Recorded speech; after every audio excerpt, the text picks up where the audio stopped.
Welcome to Moments with Marianne. I'm so delighted we're spending this time here today. We have a very empowering show coming right up with two very special guests. Our first guest today is Annie Auerbach, and she's here to share with us her new book, Flex, Reinventing Work for a Smarter, Happier Life. I know so much has changed during this time of COVID, and many of us are asking, is the 9-to-5 office schedule working for us anymore? Well, Annie is here to answer just that. Annie is a speaker, consultant, brand strategist, and the co-founder of trends agency Starling, which specializes in helping brands understand cultural change in order to stay relevant. Starling's clients include PepsiCo, Google, Nike, and many more. So let's welcome to the show, Annie Auerbach. Thank you so much, Marianne. It's such a pleasure to be on your show. What an honor it is to have you here and to talk about your new book. What inspired you to write this book? Well, I have been fascinated by flexible working because I've been working flexibly myself for 20 years. And I have to tell you, Marianne, it's had its highs and lows, and it's been quite difficult. And I wanted to write a handbook which explained all the tips and advice from pioneering men and women who have been flexibly working for years to give people almost the advice that I never had 20 years ago, the book that I never got to read myself. And so that's really why I wanted to write it on a personal note. What do you think is some of the reasons people kind of stay stuck and don't look for that flexibility? Well, I think up till very recently, the way that we've been living and working has been incredibly rigid. So we've been working 9 to 5 or longer, and often we've had long commutes at either end of the day. And that has meant that we are almost driving ourselves to exhaustion. And when I was looking into all the different research, it said that actually there's a better way to live, which is to really understand yourself and your creativity, your body and your rhythms, your circadian rhythms and your moods. And if you can create a way of living and working that works with you rather than against you, and allows you to care for the people in your life at the same time as having the career and the ambition that you have, that surely is something to aim for. And then, of course, I wrote the book for 2018. So then, of course, COVID happened and the whole world suddenly tipped into working from home. So all of the ideas that I had been monitoring for the last sort of 20 years suddenly tipped into the mainstream, and everybody tried to navigate this new way of working. So it feels like such an apt time to be having this conversation as we all lean into a new flexible life. Well, I know you start your book off with Flex Your Mind, and I'm really just intrigued by how you present that. When you're talking about Flex Your Mind, what do you mean? So I really wanted to talk about flex, not just in terms of work, but much more holistically in terms of our mind and our creativity and also our body and also our futures. But I wanted to start with mind because we know that creativity is going to be one of the top 3 skills we'll need in the future. Yet, the way we're living our lives is making it really quite difficult to be creative. I don't know whether you can empathize with this, Marianne, but when we're on social media, often we're in a bit of an echo chamber and we're listening to the same voices as ourselves, and we're falling into a bit of a self-fulfilling prophecy whereby the tastes that we have are just being confirmed back at us. Plus, of course, the fact that tech is making us ever more distracted. So it's really hard to have a period of deep work or deep concentration when you get in the flow because your email's pinging or you feel like you need to be contactable 24/7, or indeed in the way we're living at the moment, a lot of us have our children at home if we're parents, and that's quite an interruptive thing because we're helping them with schooling and all their emotional needs as well. So it felt like a really urgent topic because if we know that we'll need to be creative, and yet our environments are making us less creative, what can we do about that? It's really something to think about and kind of dive into. And I know you talk about in your book that, we really, what people are looking for, what industries that are creative are looking for are T-shaped people. I'd love for you to share what that means. So the creative industries are on the hunt for what they call T-shaped people. And the vertical bit of the T, if you can imagine, that's depth of experience, that's expertise. But the horizontal bit at the top of the T is a sense of empathy, a broader experience across lots of different subjects, and it allows you to join the dots between stuff that hasn't necessarily been connected before. Allows you also to collaborate with different minds, with diverse people that haven't necessarily shared the same life experiences you have. And it's really hard to be T-shaped these days because, as I said, we're being funneled into these more I-shaped, if you like, ways of living. So we really need to pay attention to the horizontal bit at the top, the cross of the T, which allows us to exercise our empathy muscles to broaden our horizons. And of course, travel would be one way of doing this. And of course, that's not something we're able to do these days, but travel has been proven to really broaden our minds and allow us to step out of our comfort zones, get out of habituation, which means that you keep doing the same things and thinking the same things. But if we can't do that, what can we do? And I think we need to be really conscious of the people we surround ourselves, the people we follow on social media, and try and pick people who are as diverse as possible rather than the same old loud voices. Also try and read things you wouldn't normally read. Read authors that you've never heard of before rather than going back to the same people again and again. And these tiny little tricks, even things like taking a different route from A to B. In the olden days where we actually went into the workplace, people get very stuck in their rhythms and routines, and they end up taking the same route every single day. But the notion of mixing it up a bit means we notice new things. We look up and around instead of looking down at our feet. And even that allows us to make different connections and notice different things and bring fresh perspectives to our day. How important is that? You have this quote in your book that really kind of stuck with me, and I think really goes with this. It says, "We all swim in the cultural soup. Our creativity comes from how we respond to it." And a lot of times people don't even really dive into their response action. Exactly. So we're all living through the same conditions right now, really. I mean, for example, COVID has been a great leveler in many ways, in that we're all experiencing the huge anxiety of living through a pandemic. And we're all, as I said, experiencing the shift to being at home. But our response to that can be quite different. And, in terms of what we're actually going through, people's everyday experiences are vastly different. Some people are feeling lonely and isolated. Some people feeling overwhelmed and not finding any quiet in a very busy home, which has people in it all the time. And so our response to that, on how we actually lean into it and create different ways of working and living, is key here.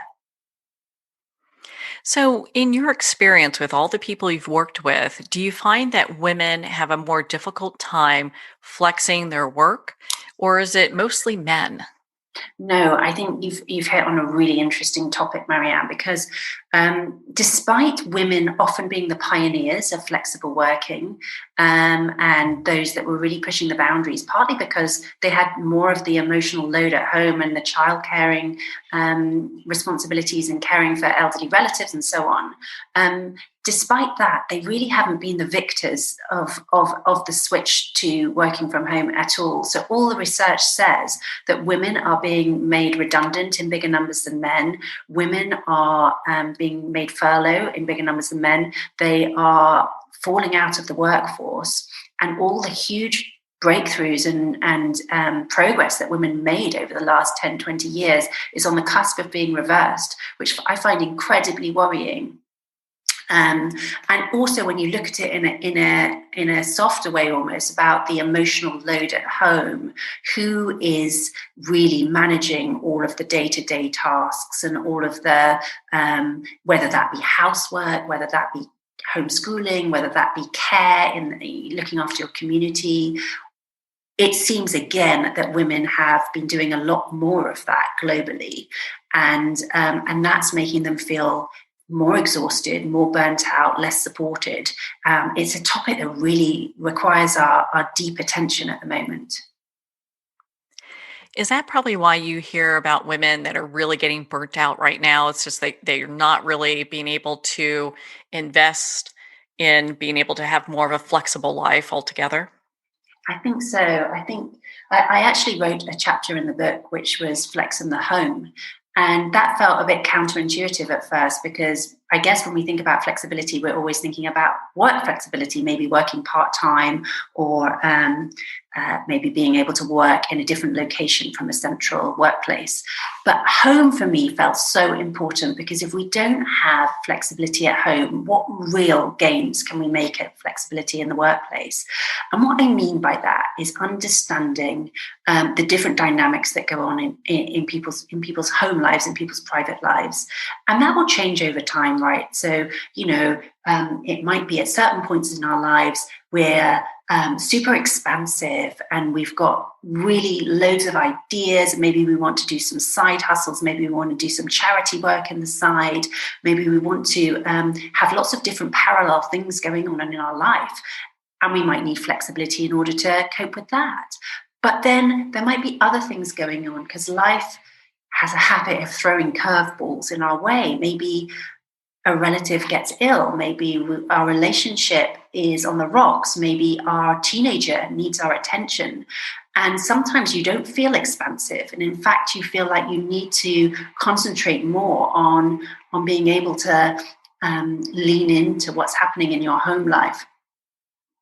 And if we're not able to do that, and if we're not offered that kind of flexibility, often it's women that feel the pressure to say, this simply doesn't work anymore, and I can't do it. And that's why we're seeing this huge exodus of women from the workplace, because they're not being offered the flexibility they need. And also, they've got all this load on their shoulders at home. It's not as shared. Now, I know there's some amazing men out there who are absolutely stepping up and sharing the load. My husband is one of them. But on the whole, when you look at the statistics and the reports globally, that's not happening. And that's why it's really falling on women's shoulders. Yeah, you hear so much about how moms are now taking over, educating their children.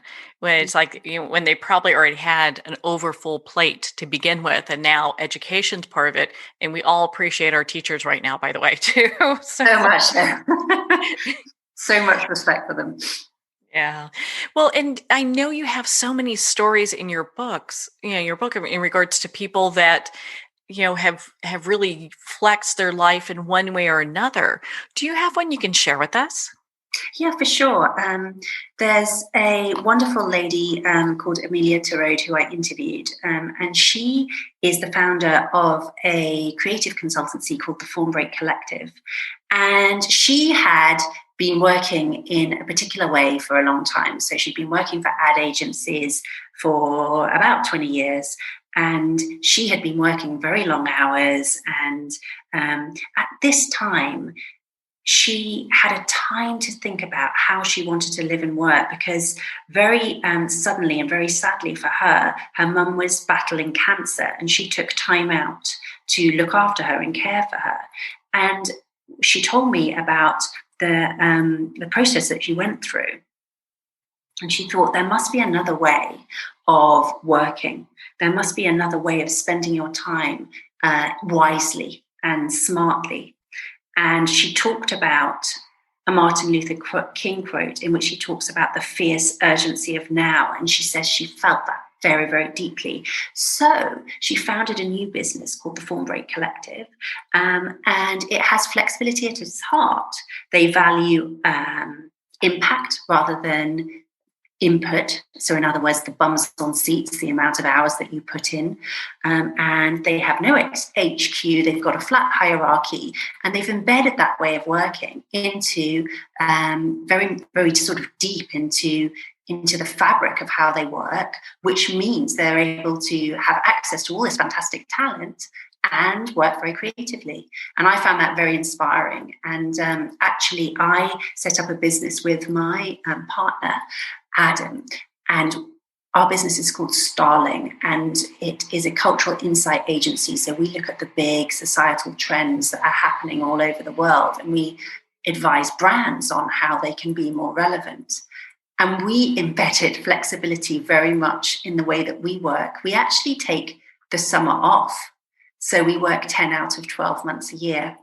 I don't know whether that sounds quite unusual, but for us, we felt like it was a really big step to take, because when you give yourself the time to pause, you actually are investing in your own self and your own minds and your own creativity. We had the freedom then in those summers to read and to study and to learn and to spend time with our friends and families to really rest and recuperate. And when we came back in September, we were firing on all cylinders. And it felt like we were giving almost a better service to our clients because we were taking that time out. Yeah, really taking care of yourself and putting not just yourself first, because when we look at taking care of ourselves, a lot of times people just go, they work, and their mental well-being isn't really taken care of. But when we're doing better mentally, we also show up better for our clients and the people we work with. Absolutely. And I think that's something that's happening really. I don't know what your experience at the moment, but in terms of how people are working during this pandemic, it feels like working hours are getting longer and longer, and people's workloads are increasing, and they are there's so much blurred time where they are trying to, as you say, do everything else in the home, whether that be homeschooling or whatever. Our attention is incredibly fragmented and we're really exhausted. And so it feels like a really important time right now to think about the importance of rest and switching off. When you're at home and you're working at the kitchen table or from the sofa, it's really hard because there's no geographical distance between home and work. It's literally intertwined in the environment that you're living in. So it means that we have to be even more intentional and have boundaries and have edges to our life in order to actually protect our mental well-being. Well, and you guys were way ahead of your time as far as talking about flexibility in the workplace, and now we're in this time of COVID. Most people kind of have that when working from home, but how do they make it really work? What are some tips for people that they can make that flex work for them every day? Well, what I would say is that you do need to build hard edges into your flexibility. Flex sounds like a very soft and pliable word, but unless we have boundaries and we have edges, we can end up bending over backwards and trying to be all things to all people. So to make it work, one of the things that we took for granted really is the notion of the commute. We didn't necessarily like it because it was long, it was expensive, it was stressful. But what it did is it gave us a transition from a leisure period to a working period. And we don't have that anymore because all of our life is bang up next to each other. That we're experiencing something that psychologists call context collapse. So you can go from a work meeting to cooking a meal to chatting with your partner to another work meeting, and everything is boom, boom, boom on top of each other in these usually hour slots. And I think what we need to do is build some of that fake commute or transition time into our days. So when you start the day, have a fake commute. Go for a walk, go for a bicycle if you're allowed, to mimic that commute and allow for decompression and transition from one state to the other. There's a German word which is Feierabend, a word which describes the time after work is done and a period of leisure and rest begins. So is there anything you can do to mark the end of the day whether that be something like switching on some music or lighting candles or literally putting away the computer. If you don't, some of us are working in very cramped places. So if you don't have a separate room in which you're working, is there a drawer that you can put it out of sight? So that allows you to transition into a different place. And I think those are some of the tips. The other thing is, don't default to Zoom all the time. So I think sadly, when we've made the transition so quickly to working from home, we've kind of ended up importing all of the same practices that we would have in the workplace just straight into our homes. So the presenteeism, the long hours, and actually we don't need to be on back-to-back Zoom calls all day. Sometimes we can take a phone. If we need to speak to someone, we can go for a walk and be on a phone call with them and not be at a screen. And walking, it's proved, when you have walking meetings, you get to really good ideas. So that might be something to do, is not default to sitting, staring at a screen for the entire day. I think we've had a really good reminder of that recently, where a group of attorneys were getting together for a discussion, and one gentleman showed up as a cat. So it's sometimes it's okay to just use the phone. I know. There's another brilliant one in the UK where a boss turned herself into a potato on Zoom somehow. Couldn't a potato. So it just shows the absurdity of it all, really, doesn't it? That we've almost kind of sleepwalked into this new way of working, and there's some hilarious moments. So what if you're dealing with someone who's like a power couple and they're trying to really flex both their work and their relationship? How does that work? Yeah, well, I had a really interesting conversation when I was writing my book with an amazing gender and future of work expert called Aviva Wittenberg Cox. And she had this fantastic idea of checking in with yourself. And she thought it would be an interesting moment in time to do it every 7 years, because apparently that's the number of years that it takes for the cells to replace in the body. So you kind of go through this new rebirth in a way. And she suggested that you check in every or periodically to find out what your common vision is or common goals. So what do you really want? What's worked over the last few years? What hasn't worked? Are you in a period of expansion, or are you looking to sort of consolidate life? Is one of you really wanting to step forward and the other one slightly step back? Or are you both wanting to step forward? And therefore, what do you need to do that? And what kind of conversations do you need to have? What do you need to negotiate? What support do you need?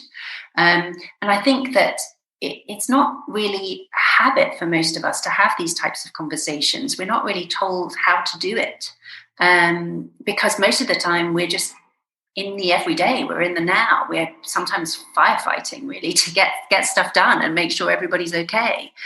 So it does take a little bit of stepping back, giving yourself the time and space to have a think about really what you want from your work and your life and your home and your relationships, and how you can together have each other's backs and make that happen. Yeah, it's really about building more of an empowered relationship and space, and I really appreciate that about your book. In fact, I was kind of chuckling a little bit because when you talk about how to flex your home, one was be sensitive, and, we're not going to go through all of them, but is model good behavior for your children. Yeah. And I think right now, with so many people, we're kind of crammed together, that might be a little challenging. Oh my God, it's so challenging, And the research that you're referring to in the book is that when they studied the different tasks that are done in the house, often the women do more of the sort of daily tasks that are inside the house, so things like the washing and the cleaning and the childcare, and men do some of the more outside tasks, like the bins and anything to do with the garden, but also the stuff which might be more admin-y and happen periodically, like I don't know, paying bills or insurance and things like that. And that's very stereotypical, but the studies have shown that that's how it has been allocated in the past. And to be honest, I think all of us have sort of some kind of unequal allocation of all the stuff we're doing, because we're just trying to get it done. But what is a really good idea is to try and understand, if it can't be absolutely 50-50 and divided down the middle, how can it feel equitable, and how can it feel that you've got each other's backs and you're supporting each other and you're playing to each other's strengths. So trying to sort of model behavior for your kids, so it's not always dad who takes out the bins and, you know, mum who's wiping the surfaces, and how you can actually ensure that you're not solidifying some of those stereotypes that we have been brought up with, really. Yeah, it's such a different experience. You know, it was interesting when you talk about flex the body in your book. You Mm. really are talking about something much different than I think people would automatically perceive. Yeah. I mean, when we think about flex the body, we probably think about yoga, Pilates, all fantastic things. I love yoga and Pilates. But what I was talking about with this chapter is really listening to your body and flexing your life to work with it rather than against it. And that comes from my own experience, really, because it's only fairly recently I actually started listening to my own body. I'd been on this kind of I guess a conveyor belt where I'd almost treated my body like a machine. So it was kind of keep going, keep going. If you feel sick, pop a pill, carry on, keep moving. And it felt like forcing yourself to carry on and not really listening to your own body is such a lost opportunity, because actually we have superpowers when we listen to our bodies, and we really understand when we're working at our best. And in this chapter, I looked at two different things. Number one, I looked at circadian rhythms, and whether we are early morning larks and night owls, for example. And the 9 to 5 is such a rigid system that it's not really playing to the strengths of either those larks or those owls, because their most sort of productive time of the day is probably when they're not in the office at all. So it struck me that was a lost opportunity. And then the other area that I looked at was the area of menstrual cycles. And I've definitely grown up with pretty much quite a lot of silence around menstrual cycles, but definitely seeing them as a negative, really. It's always been portrayed as a negative to me.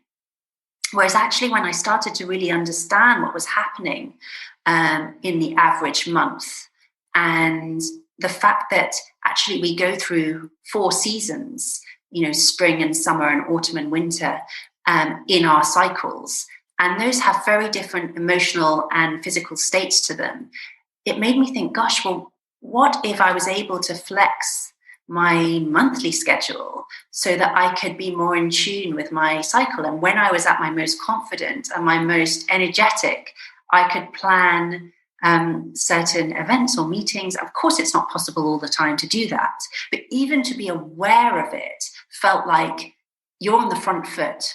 You're actually understanding yourself better, and you're giving yourself the best opportunity to do a good job and feel happy with where you're at, rather than kind of ignoring all of that and powering through and sometimes feeling depleted and like you're failing. I love the analogy that you use in your book in regards to just how we are as people, and you reference some different bird types. And I'd love for you just to choose one and just share a little bit about it with us. Sure. So there's 3 different bird types which kind of are describe different circadian rhythms. So let's take an early morning lark. Larks they usually tend to sleep between the hours of 10 p.m. and 6 a.m. They probably find it hard to sleep in, even on the weekend, you know, and even when they think, oh, I'll give myself a lovely lie-in, they probably wake up earlier. And for them, their peak productivity is around noon, and then they fizzle out towards the early evening.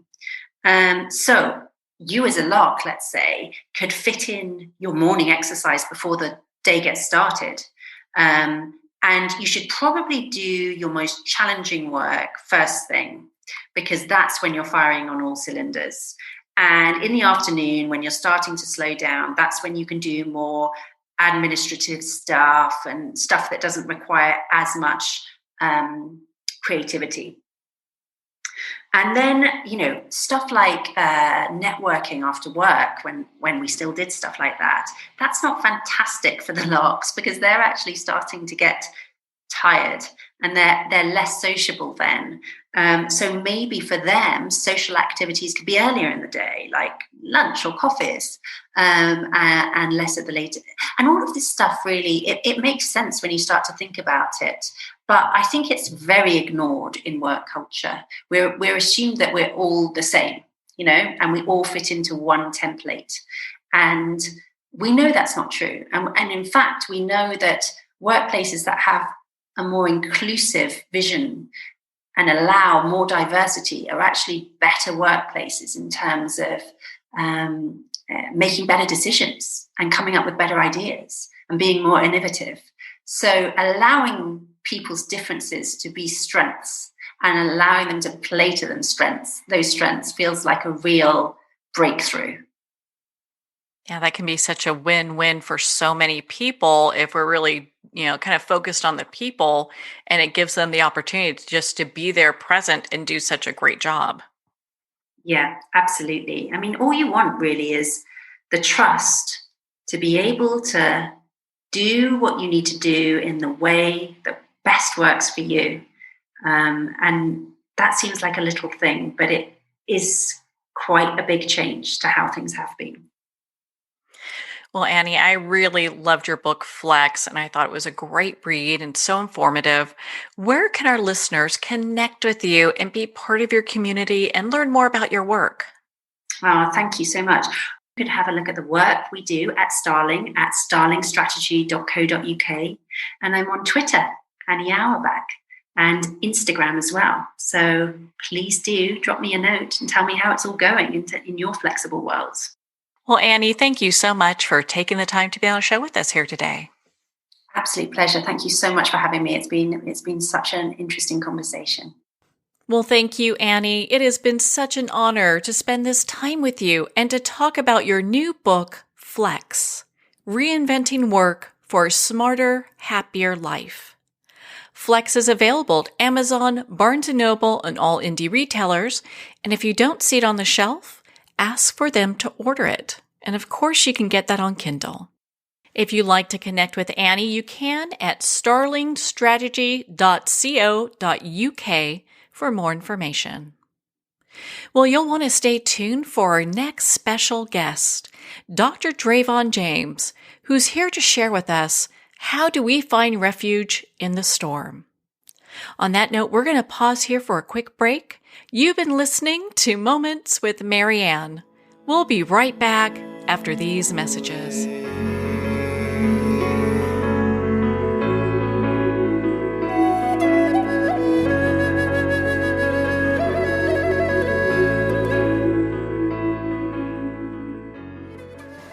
Internationally recognized and award-winning author Judy Goodman works and teaches outside the box of limited thinking. Working with people from every walk of life, her goal is to empower you to be the best you can be, no matter what the challenge is. Born with the gift of seeing beyond our normal vision, she has an extraordinary gift of working with every challenge. Teaching beyond conventional wisdom, her work is described as life-changing. Visit judygoodman.com. That's judygoodman.com.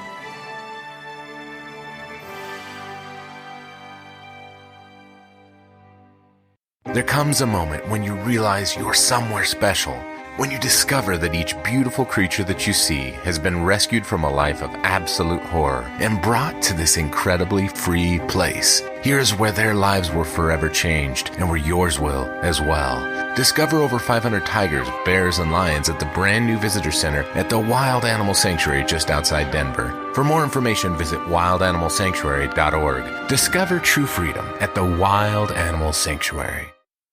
Have you ever had the sense that your thoughts might actually be doing something? Ancient secrets of manifesting have been masterfully revealed in the award-winning book Manifesting 1, 2, 3 by Ken Elliott. For the first time, the author's experiences and stories in this book describe exactly how your thoughts can create anything. You've been doing this all your life, but it's never been fully explained for you until now. Visit manifesting123.com for more information today. Manifesting123.com.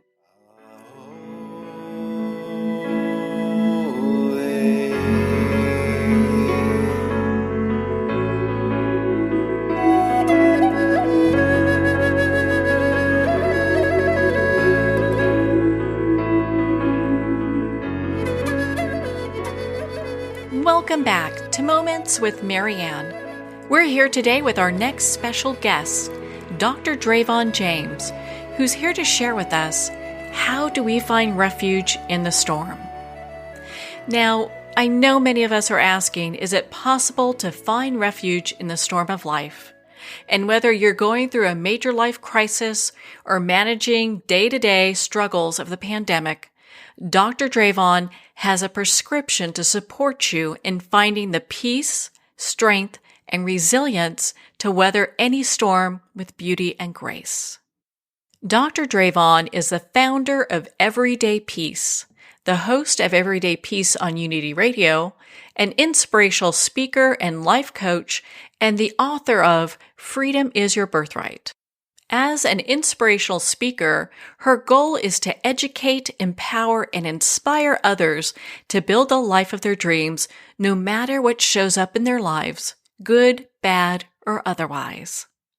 So let's welcome to the show, Dr. Dravon James. Thank you. I'm excited to be here. What an honor it is to have you here.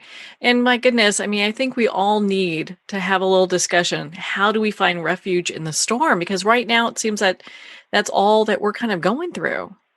Yeah, doesn't it? It really feels that way. Like as soon as we think we are getting to the shore, there's another tidal wave of something that happens. And life is kind of like that. If we really were to go back and reflect, that it is this, it's a circle. Right. And so knowing how to exist and to not only exist, but to thrive, knowing that this is the journey and we're meant to get something out of this journey. This is not meant to, beat us down and make us feel like we're less than and we can't survive. That's not the point here. Well, it's like with anything, we never know the true test of our mettle, of our soul, unless we are met with fire, and sometimes, we get a little burnt, but it really defines who we are as a people.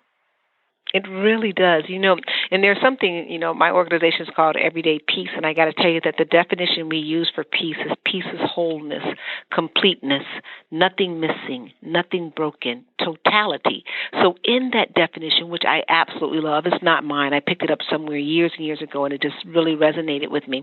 But I love that definition because it means that even when these things happen that look like chaos, that look like just horrible things. Who would want this?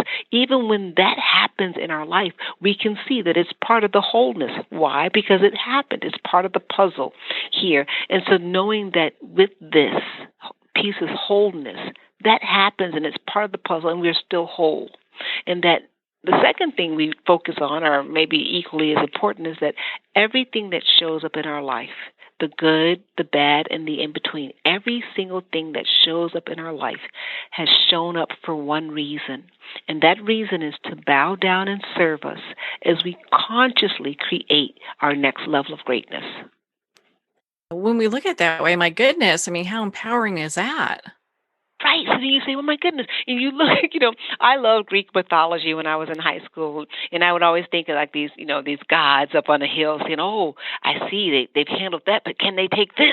And, this other thunderbolt comes, right? And it seems so comical in my mind, but life sort of feels like that. You get through with this one thing and then this next thing happens. But during all of this, it's like iron sharpening iron. You mentioned that a little while ago. This is, my mother used to say, oh, this is a test, and I wasn't the kind of kid who enjoyed tests, so that would just make me so angry. Like, why do I have to take all these tests? But it really is this process of sharpening you and refining you and getting to your best you, if you choose it for that. because the choice is ours. We can say, oh my goodness, I refuse to learn. I refuse to grow. I'm just going to hurt. That's a choice too. We don't want to make that one. No, definitely don't want to continue that because, somebody had told me a while back when we have, challenges that arise are really opportunities. And it's all about shifting our perspective to see, gosh, how we can use these opportunities to move forward. And I know that you're all about that with peace. And I just love how you approach peace. When did you first start getting interested in the topic of peace? Oh, I love that you asked that question because I was 17 and I had graduated from high school. It was the summer before I left for college, and my brother gave me a book, The Power of Positive Thinking by Norman Vincent Peale. So, and a little background about my childhood was pretty traumatic. We grew up very, very financially challenged. We had some bouts of homelessness in there. And so here I am, 17 years old, and I have this little book, The Power of Positive Thinking by Norman Vincent Peale. And I read that book, and I thought what Norman Vincent Peale did in their book was so phenomenal for me. I felt charged and excited about life. I felt powerful. And mostly I felt, he would say, pick these words. And I picked the word tranquility. And I felt tranquil when I read his book. And it led me on this quest. I knew whatever I was feeling, I wanted to help people have that feeling. So I didn't have a word for it back then. I was 17 years old. I actually thought I was looking for the answer to how to have no problems in your life. And so my quest evolved, and I realized what I had found in that moment was a way to stay in the now, in the present moment. And in that moment, I was whole. I was complete. There was nothing missing, and there was nothing broken. And that sort of kind of evolved for me. It went through several iterations, and I got here knowing, this is it. This is what this whole journey is about.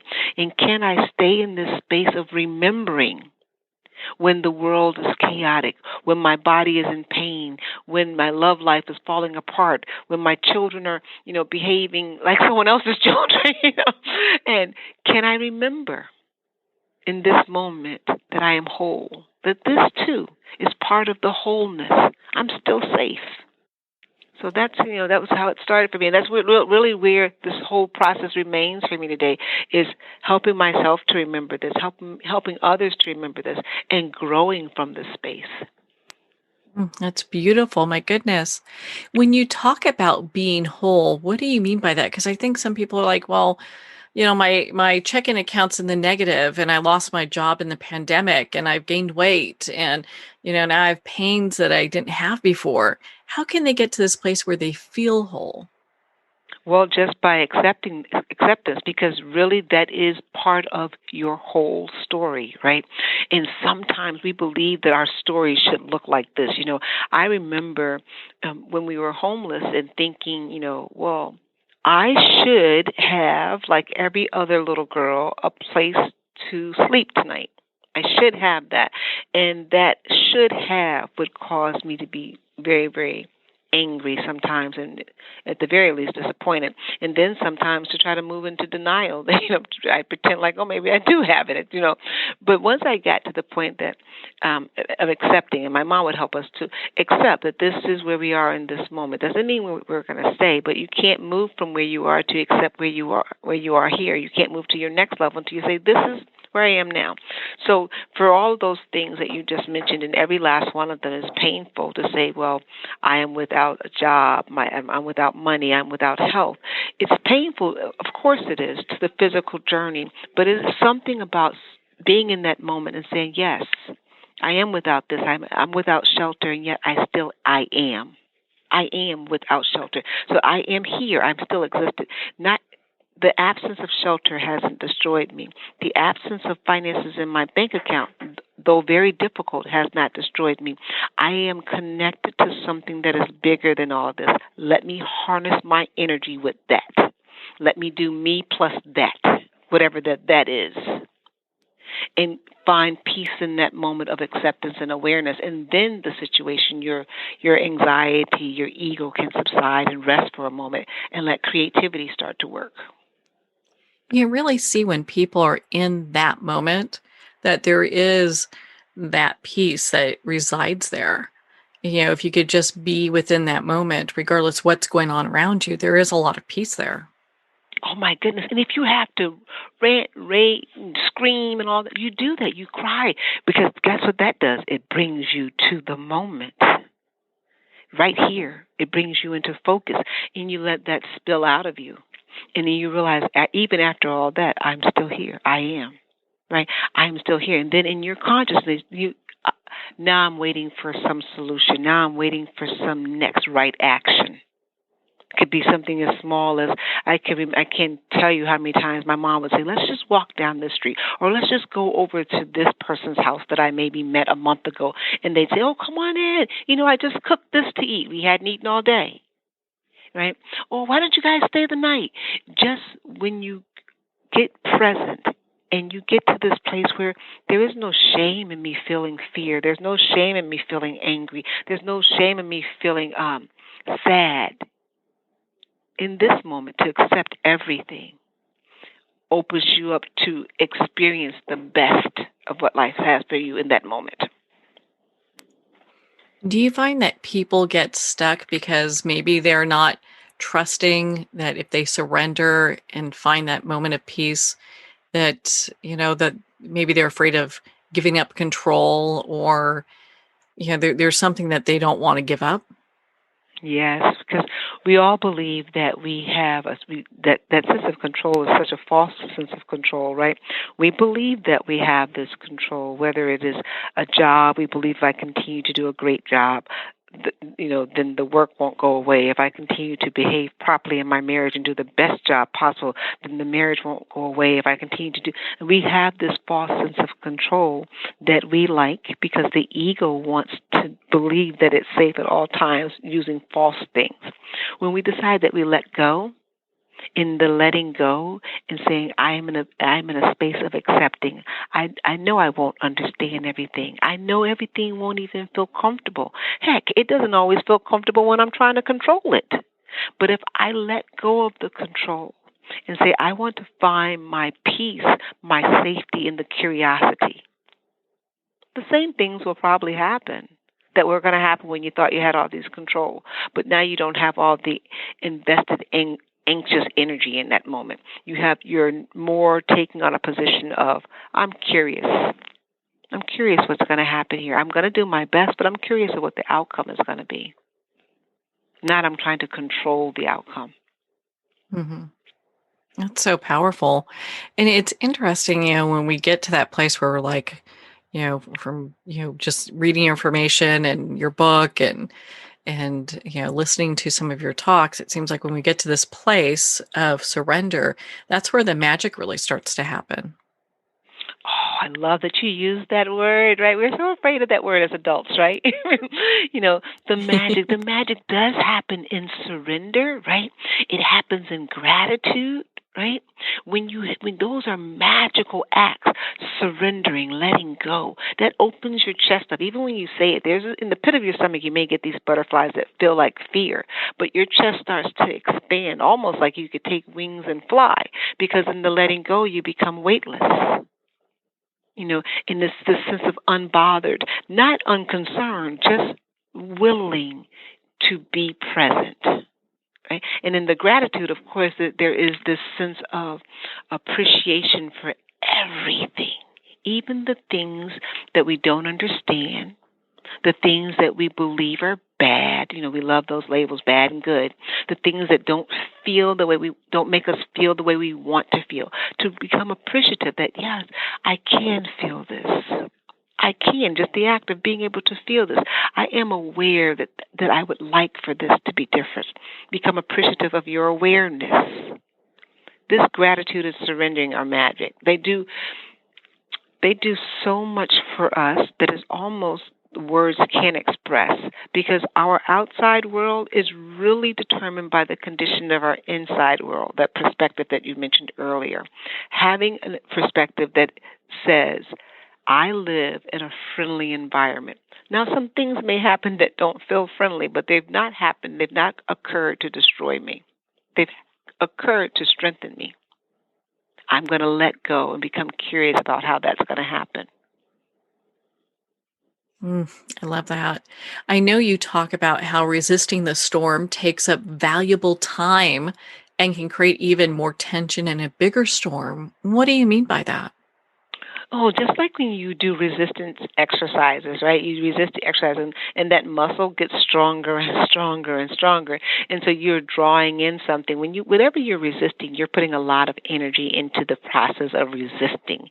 And that energy attracts more things for you to resist. That muscle of resistance comes stronger. So if you're resisting, I don't know, maybe you have your mind set on this is going to be a bad situation, and you're really putting all your energy into resisting that bad situation, then other situations occur that allow you the opportunity to continue to utilize that energy, continue to utilize that muscle. Why not? You're building it up.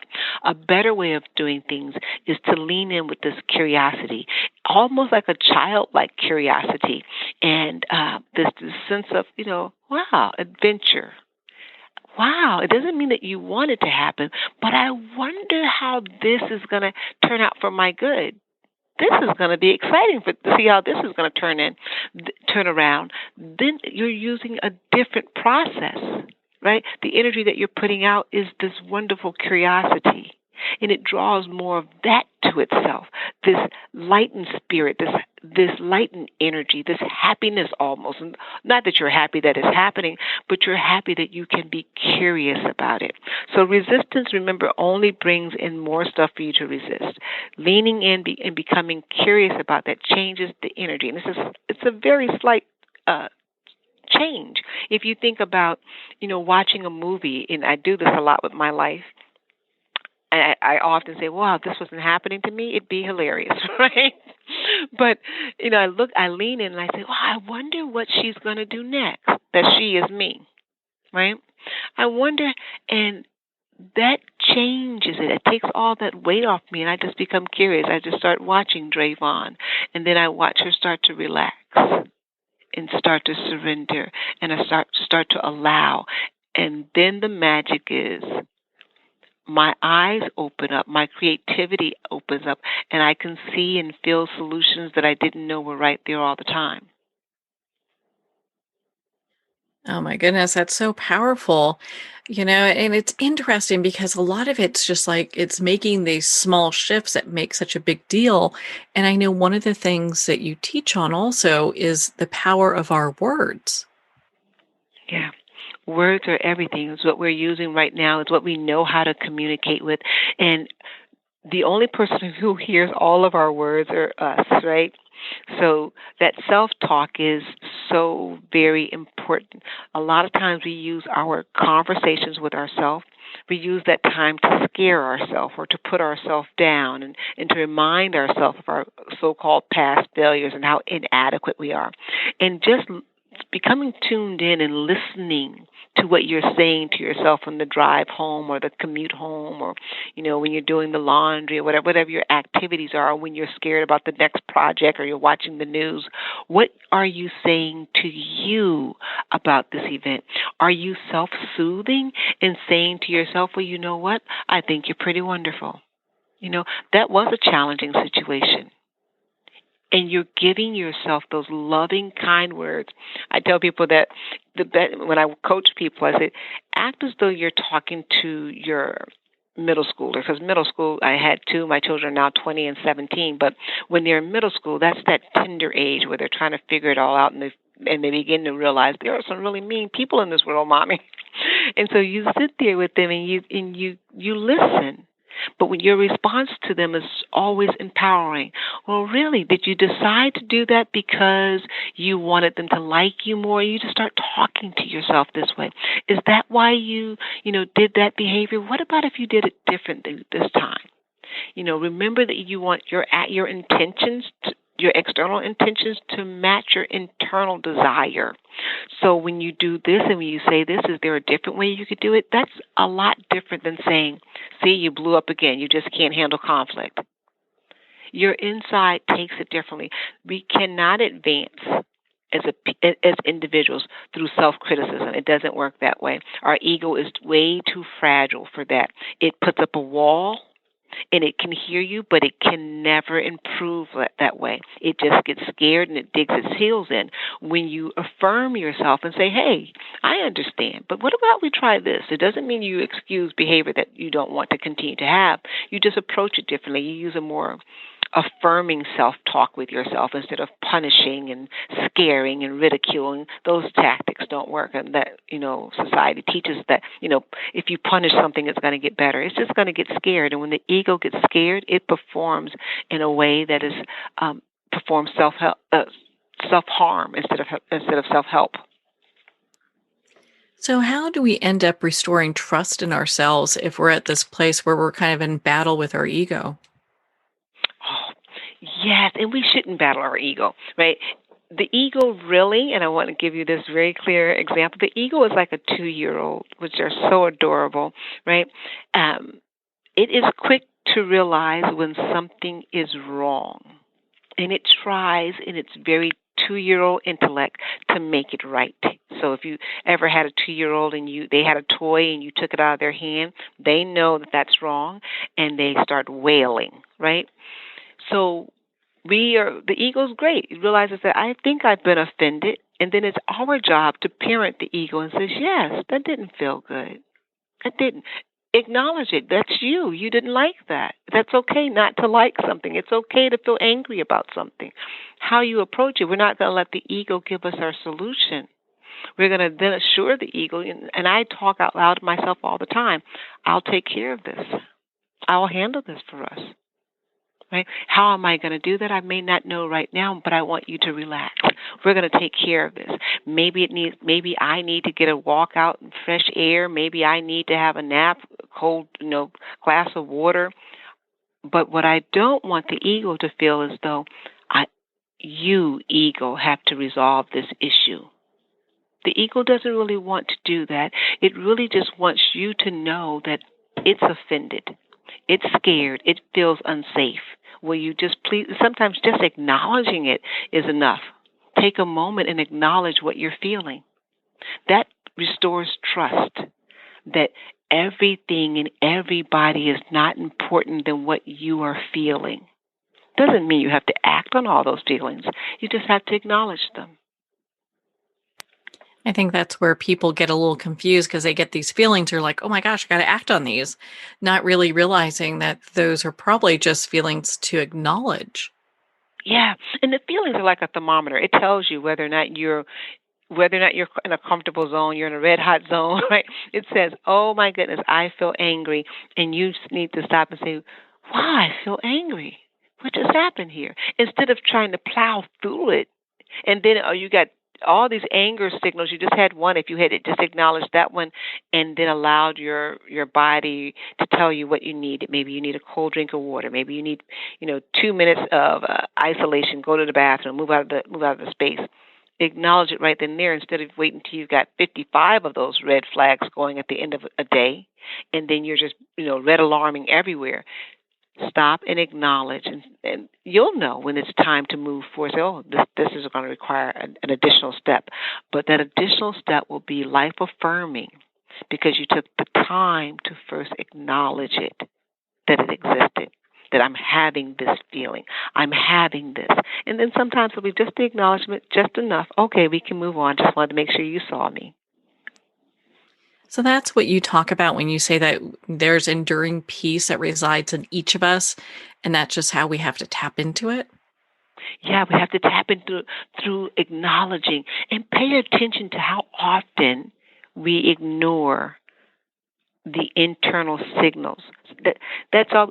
Tapping in is just, they used to say, turn in and turn off or something. I can't remember those phrases from the 80s, but when you turn inward and you become the watcher of you, your interactions with you improve, and that causes an improvement in your interactions out in the world. Your environment improves, and that is really where you get what you're looking for. That's how you find the creativity to restore your bank account, or to participate in the healing of your body, or participate in finding a new job, and participate in reducing your stress level even during this pandemic and everything that's going on. When you turn inward and become the watcher of you. Yeah, that's so important. And my goodness. And it makes a whole lot of sense when you look at it that way. It comes full circle. We're looking at the ego or emotions, how we can tap into peace and how that all comes together.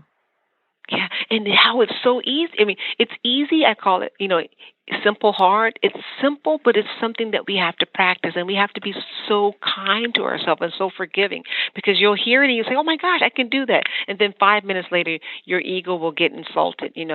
Uh, by the way, we insult our ego all the time. We don't get enough rest. We don't eat properly. We don't exercise, and the ego's insulted about that too. And it's like a little 2-year-old just throwing a tantrum in there, and then all of a sudden we'll fly off the handle. Something will happen, and then we get into this space of unforgiveness, and that's when we need to turn around to our little toddlers and say, "Oh my goodness, of course you would behave like that. Now we're not going to do that again." But guess what? I haven't done. We didn't eat. It's been over 5 hours. We haven't even had a snack, or what we did snack on was high sugar. So of course we're bouncing all over the place. Paying attention to ourselves will allow ourselves to really start to develop the trust and to access the peace that's already in there. So I know many of our listeners are probably asking, what does your peaceful routine look like every day? Because they're probably wanting to write that down. Oh, I would love to share this. So I work really long hours. So the people who are out there like, I could never do this. And when I wake up in the morning, I do an active gratitude card every morning. It's a little index card. I get them from the dollar store. I keep them in my desk, in my drawer next to my bedside. And I pull out a card and I write down 3 things that I am actively grateful for. But I say actively grateful, that means that I am going to manufacture excitement from the soles of my feet to the crown of my head. I'm just going to move this excitement energy. We can all do that. Like if you were playing with a little kid and you're just like, jumping around, all that kind of stuff. I do that. I write down 3 things. So today I was excited that I had to come into work early. I work in a hospital. There was some thought that we may get the vaccine today. And, there was a lot of work associated with that, but I think about the tremendous good it could possibly do. And so I got excited about that. And 2 other things I write on my card. I do that every day of my life, 7 days per week. And the reason that that's so effective is because I, like everybody else, I'm going to have challenges today. I'm going to have things that are disappointing to me today. And I'm going to want to get myself back to a steady state that is self-affirming. I look at that card, and I remember my nervous system automatically remembers. Oh, when you wrote this, this happens. A smile goes over my face. I change the energy around me. Not that the problem goes right away, but what I have just done is reduce my sympathetic nervous system response, that jittery nervous stress, and increase my parasympathetic nervous response, the calmness that has creativity, where the solution resides. Yeah. And that's where we were talking before, like where all the magic happens, where, the creativity, the resources that come up, within ourselves to find this peaceful place to reside in. Yeah. Yeah. And I think I'm going to use that word all day today, because it really is magic what we can do for ourselves. We're constantly and continuously looking for some external source for all of the answers. And I do believe that life is a team sport. Our next level of greatness, the help that I have received in my life has come from people that I have surrounded myself with, sometimes quite accidentally, because I'm changing the energy from the inside out. So thereby, and I have so many stories I could share if we had more time, but you'll just have this inclination, let me go get a bag of chips out of the vending machine in that moment, because you have made connection with this internal peace. You get to the vending machine and there'll be somebody else. You have this conversation, which you think is completely innocuous, and there is an answer to something you've been waiting for an answer to for a long period of time.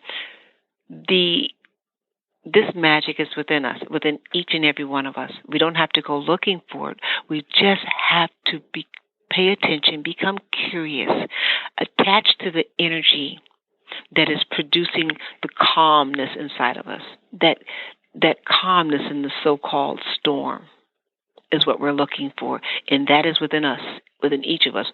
this journey requires that as we go through these different chaotic moments, that we remember how to get back to steady state. My goodness, Dravon. I mean, we can talk for hours. I mean, you're such a light, and I so appreciate the time that we've been able to spend together today. I understand you have a book also that, our listeners can go ahead and purchase. Why don't you share a little bit about that? Yes, my book is Freedom is Your Birthright. It is the first book in a 5-book series called the Stepping Stone series, and the book is available on Amazon. It's a tiny little book. I encourage you to get it. It'll become like a pocket reference, because before you know and believe that you are free to give everything in your life meaning, that's essential that you know that. Once you know that and develop practices that affirm that, then you can go on to build on that, to really participate in creating your world. And it's so exciting. You get to do this through the process of letting go and surrendering. So we're not holding on for dear life and trying to control everything. So, Dravon, where can our listeners connect with you and be part of your community and learn more about your work? Oh, absolutely. And if I may, I'd like to tell you I'm giving away a free giveaway, which all your listeners can benefit from. It's ways to discover your passion, 7 ways to discover and live in your passion. Absolutely free. It's a free online course, and you can get that at dravonjames@gmail.com. You just put the word free in this subject line. You can also connect with me on my show, Everyday Peace Show with Dr. Dravon James on the Unity Online Network, and through my website at www.drdravonjames.com. Well, Dravon, thank you so much for taking the time to be on the show with us here today. Thank you. It was a pleasure. Well, thank you, Dr. Dravon. It has been such an honor to spend this time with you and to talk about how we find refuge in the storm. Again, if you'd like to connect with Dr. Dravon, you can at drdravonjames.com for more information. Well, we're at the end of our time today. I would like to thank everyone for tuning in. You're listening to Moments with Marianne. And remember, make every moment count.